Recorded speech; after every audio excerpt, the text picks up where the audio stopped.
Hello everyone, आज है 14 मई और आज इस वीडियो में हम बात करने जा रहे हैं मदरसन सूमी के बारे में।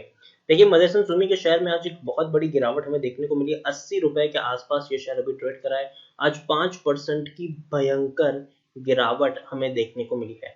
इस वीडियो में हम बात करेंगे कि क्या इस गिरावट का फायदा उठाना चाहिए और खरीदारी करनी चाहिए, और जिन्होंने खरीदारी की है उनको क्या करना चाहिए। तो देखिए, वीडियो को शुरू करूँ उससे पहले अगर आपने अभी तक चैनल को सब्सक्राइब नहीं किया है तो प्लीज़ अभी इसे सब्सक्राइब कर लीजिए, क्योंकि आगे भी बहुत सारे वीडियोस हैं जो आपको काफ़ी ज़्यादा हेल्प करेंगे। तो चलिए शुरू करते हैं। तो जैसे कि आप देख सकते हैं कि 80 रुपए के आसपास शेयर ट्रेड करा है। पिछले एक महीने में मदरसन सूमी में 26 से 27% का ग्रोथ है।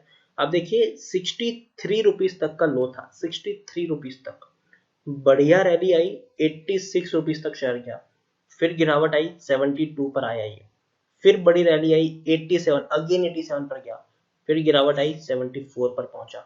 उसके बाद फिर से रैली आई, 84 रुपीज तक पहुंचा, आज फिर गिरावट आई है, 80 रुपए तक ये शेयर अभी आ चुका है। पिछले एक साल की हम बात करें तो एक साल में 34% के आसपास की यहाँ पर गिरावट है। देखिए, 50-55 रुपए के करीब का लो ये बना चुका था जब कोरोना की दिक्कत बहुत ज्यादा थी। 23 मार्च को इतना बड़ा लो बना था इसने, और बाद में बाउंस बैक भी किया था, 65 पर पहुंचा, लेकिन वापस से इसने अगेन 3 अप्रैल को वापस इसने 54 रुपीज तक का लो बनाया। लेकिन उसके बाद जो रैली आई है ना, वो काबिले तारीफ है। 86-87 रुपीज तक शेयर ट्रेड कर चुका था। हालांकि 150 रुपए के आसपास से ये शेयर गिरता हुआ नीचे आया। इस साल के मतलब जनवरी महीने में ये शेयर 150 रुपए तक ट्रेड कर रहा था, 150 रुपए के आसपास ट्रेड कर रहा था। उसके बाद गिरावट आई। गिरावट आने की सबसे बड़ी वजह ये थी कि चाइना में कोरोना आउटब्रेक हुआ। चाइना में कोरोना आउटब्रेक हुआ, इसका असर मदरसन सूमी को जरूर पड़ा, क्योंकि भैया चाइना में भी इनके प्लांट्स हैं, चाइना में भी इनका बहुत बड़ा बिजनेस है।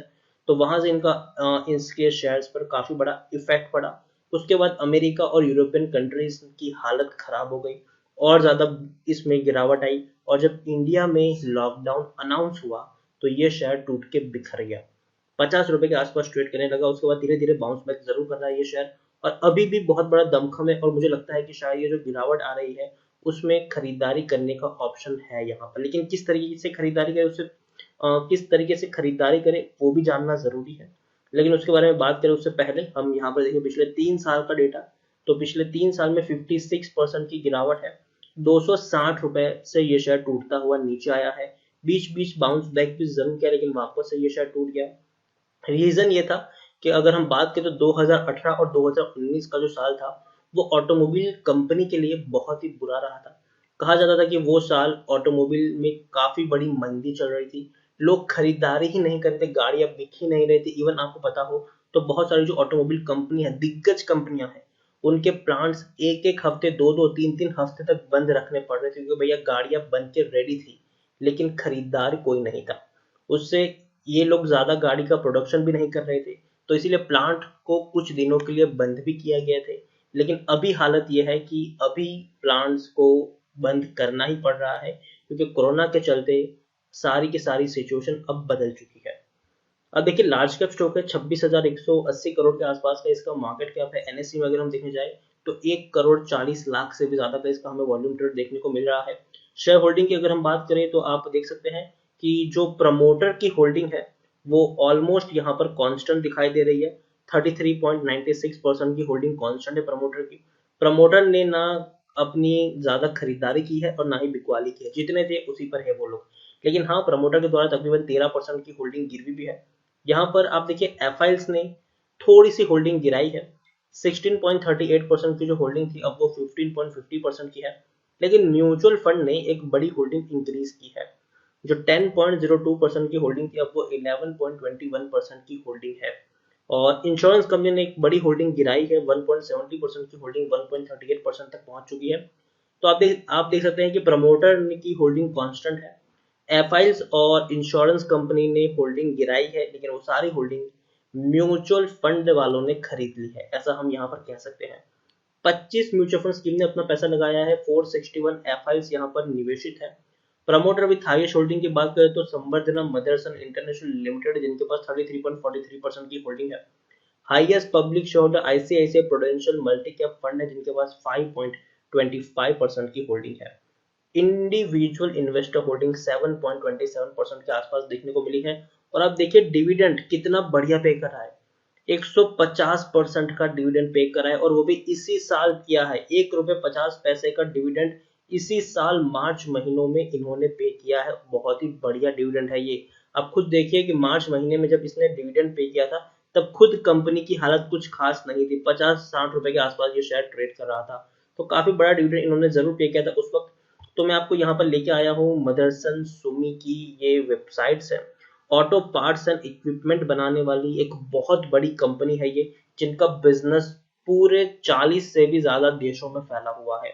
सिर्फ इंडिया ही नहीं, ग्लोबली डोमिनेट करने वाली कंपनी है ये। अगर हम बात करें जाए ऑटो पार्ट्स एंड इक्विपमेंट के बिजनेस ओवरव्यू और डिवीजन की अगर हम बात करें तो देखिए वायरिंग से जुड़ा हुआ वहां पर मतलब गाड़ियों में जिस तरीके से होते हैं विजन सिस्टम भी है, और तो और टेक्नोलॉजी और सॉफ्टवेयर है, retail, aerospace, defence and securities, logistic. तो काफी बड़ा इनका बिजनेस है। 41 कंट्रीज में इनकी वर्ल्ड वाइड प्रेजेंस है, जिसमें अगर हम देखने जाएं इनके, अगर हम सबसे पहले अगर हम देखें हेडक्वार्टर्स देखें तो India, Sri Lanka, middle east and वहां पर है। नोएडा में इनका एक बहुत बड़ा हेडक्वार्टर है इंडिया में। इसके साथ यूरोप एंड मोरक्को में भी एक बहुत बड़ा इनका हेडक्वार्टर देखने को मिल रहा है। नॉर्थ एंड साउथ अमेरिका में भी इनका हेडक्वार्टर है। जापान में भी काफी बड़ा इनका हेडक्वार्टर है। China, Japan, Australia, Singapore, Thailand, Indonesia, Philippines, South Africa, Korea, हर जगह इनकी प्रेजेंस हमें देखने को मिल रही है। और काफी बड़ी कंपनी है ये, ऑटो पार्ट्स एंड इक्विपमेंट बनाने वाली काफी बड़ी कंपनी है, वेल नोन कंपनी है मदरसन सुमी। और जरूर इसमें आने वाले दिनों में तेजी देखने को मिल सकती है। मदरसन सुमी के बारे में अगर हम यहाँ पर मनी कंट्रोल में देखें कि भैया किस तरीके से इसका परफॉर्मेंस दिख रहा है, तो कुछ इस तरीके से हमें सिचुएशन यहाँ पर दिखाई दे रही है कि आप देखिए कि टेक्निकल रेटिंग इसकी न्यूट्रल है, कि भैया टेक्निकल रेटिंग ना कुछ खास अच्छी है ना कुछ खास बुरी है, न्यूट्रल है यहाँ पर। पीई ऑलमोस्ट सेम है इंडस्ट्री पी के साथ, 34.91 का पी है, जबकि इंडस्ट्री पी 33.56 है। बुक वैल्यू 20 के आसपास है, प्राइस टू बुक वैल्यू 3.92 है, ईपीएस 2.29 है, और डिलीवरी 34 के आसपास देखने को मिल रही है। 80% लोग कह रहे हैं कि भैया खरीदारी कर लो, बढ़िया मौका है। 80% according to Moneycontrol user, 80% लोग खरीदारी करने की सलाह दे और 20% लोग बेचने की सलाह दे रहे हैं। यहाँ पर हम अगर बात करने जाए तो आप खुद देख सकते हैं कि दिसंबर क्वार्टर के इसके जो नतीजे थे वो अच्छे थे। इवन सितंबर के भी थोड़े बहुत बेटर थे, जून के भी थोड़े बहुत बेटर थे, मार्च के भी अच्छे हैं। दिसंबर 2019 में 318 करोड़ का मुनाफा किया था इन लोगों ने। सितंबर में 434 करोड़ का प्रॉफिट किया था।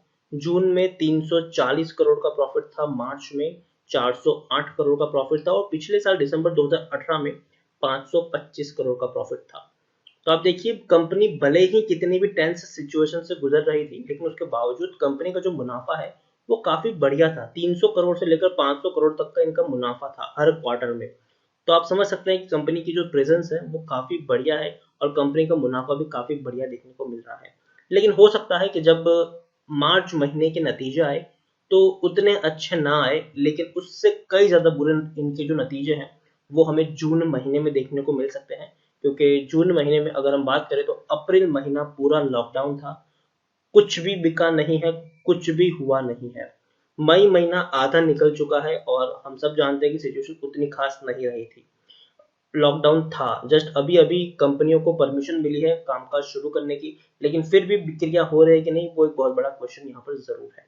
दूसरा ये कि मई महीना पूरा महीना इस तरीके से जाएगा कि नहीं, वो भी एक बहुत बड़ा क्वेश्चन यहाँ पर जरूर है। और दूसरी बात कि Q4 मतलब मार्च के नतीजे कब आएंगे उसके बारे में अभी तो कोई डेट सामने नहीं आई है, लेकिन उम्मीद करते हैं कि बहुत जल्दी कोई डेट इसके सामने आएगी और हमें पता चल पाएगा कि भैया कौन कैसे नतीजा आए हैं। ओवरऑल मैं कहूंगा कि Motherson Sumi auto part and equipment बनाने वाली बढ़िया कंपनी है ये। अगर आप लॉन्ग टर्म का पर्सपेक्टिव लेके चल रहे हैं, अगर आपके अंदर इतना पेशेंस है कि आप कम से कम इसमें 1-1.5 साल तक तो निवेशित रहेंगे ही रहेंगे, तो अगर आप लॉस में भी हो तो आपको यहाँ से निकलने की जरूरत नहीं है। बढ़िया शेयर है ये, बाउंस बैक जरूर कर लेगा और आपको अच्छा रिटर्न भी कमा कर दे देगा। और अगर आप फ्रेश बाइंग करना चाहो तो अगेन मैं कह रहा हूँ, एक साथ सारे के सारे शेयर्स खरीदने की गलती बिल्कुल भी मत करिए, बिल्कुल भी मत करिए। मैं हर वीडियो में ये बात बोल रहा हूँ कि एक साथ सारे के सारे शेयर मत खरीदिए। काफी लोग ये करते हैं कि भैया उनको लगता है कि भैया जब ये शेयर 70 रुपए पर आएगा मैं 2000 शेयर खरीद लूंगा। जी नहीं, ये स्ट्रेटेजी एक बहुत बुरी स्ट्रेटेजी आपकी साबित होगी, क्योंकि मान लीजिए कि ये 70 रुपए तक गया ही नहीं और 75 से ही इसने बाउंस बैक कर लिया, तो आप मौका खो देंगे, गवा देंगे। तो इसमें आप क्या कर सकते हैं, या फिर मान लो कि आपने सोचा कि 70 रुपए पर जाएगा तब मैं खरीदारी करूंगा, और 70 पे ये चला गया, आपने सारे के सारे 2000 शेयर खरीद लिए, बाद में ये अगर 50 रुपए तक भी चला गया तो आप एक बड़े लॉस में बैठ जाएंगे। तो मैं यही कहना चाह रहा हूँ आपको, हर वीडियोस में मैं ये चीज मैं क्लियर करता हूँ कि अगर आपको इसमें, मानिए कि अगर आपको इसमें 500 शेयर भी खरीदने हैं, तो पहले आप टारगेट लेके चलिए कि भैया जब ये शेयर कम से कम 80 पर होगा तो मैं इसमें 100 शेयर खरीद लूंगा। अगर ये 75 तक जाएगा तो और 100 शेयर खरीदूंगा, 70 तक जाएगा तो और 100 शेयर खरीद लूंगा, 65 तक जाएगा तो और 100, और यहाँ पर 100 शेयर की मैं खरीदारी करूंगा। तो इस तरीके से एक स्ट्रिक्ट टारगेट लेके चलिए कि इतने पर जाएगा तो इतने खरीदूंगा, इतने पर जाएगा तो इतने खरीदूंगा, और अपना जो पैसा है उसको डिवाइड करिए। अपना पैसा डिवाइड करेंगे तो देखिए आपको लॉस बहुत कम होगा, बहुत कम आपको लॉस होगा, और लॉन्ग टर्म में फायदा ही फायदा आपके हाथ में होगा यहाँ पर। तो इसलिए मैं हर वीडियो में कहता हूँ कि एक साथ सारा के सारा पैसा लगाने की जल्दबाजी बिल्कुल भी मत करें, वेट करें, और छोटा छोटा निवेश करते जाए और अपना पोर्टफोलियो है उसको बढ़ाते जाओ। तो इसी के साथ वीडियो को एंड करूंगा। अगर आपको वीडियो पसंद आया हो तो प्लीज इसको लाइक कर, शेयर करें, चैनल पर पहली बार तो प्लीज सब्सक्राइब करें, और मदरसन सुमी के बारे में आप क्या सोचते हैं वो भी आप मुझे कमेंट में लिख कर बता सकते हैं। Thank you.